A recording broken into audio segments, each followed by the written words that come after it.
wife of a U.S. Army soldier has been released from ICE custody after a month-long detention. Deisy Rivera Ortega was detained during an immigration appointment in Texas.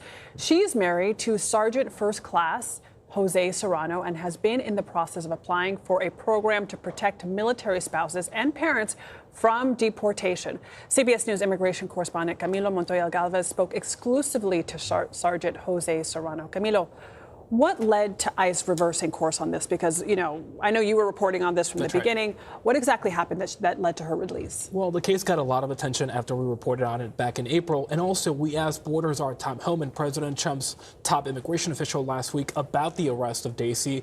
And he acknowledged that it was a difficult legal case and that ICE does have discretion to decide to not detain somebody on humanitarian grounds, and he promised to look into it. And we actually sent his office information about the case.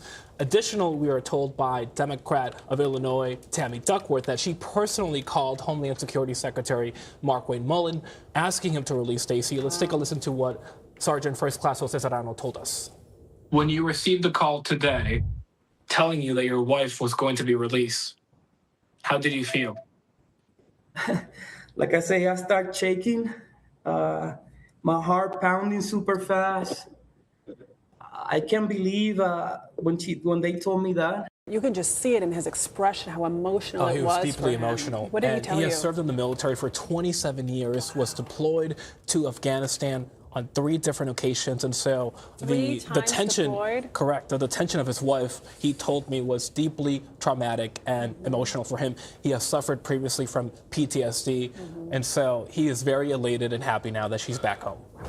So what is next in this process for Deisy? I mean, it's just striking to me that she was already following the prescribed process. What happens now? It's a critical question. So technically, she still lacks any permanent legal immigration status in the U.S. and has a deportation order back from 2019. So she's still in legal limbo, if you will. But the family does have a pending parole in place application, and that is a specialized program for the military spouses and also parents of U.S. citizens who are not in the country legally or don't have permanent legal status.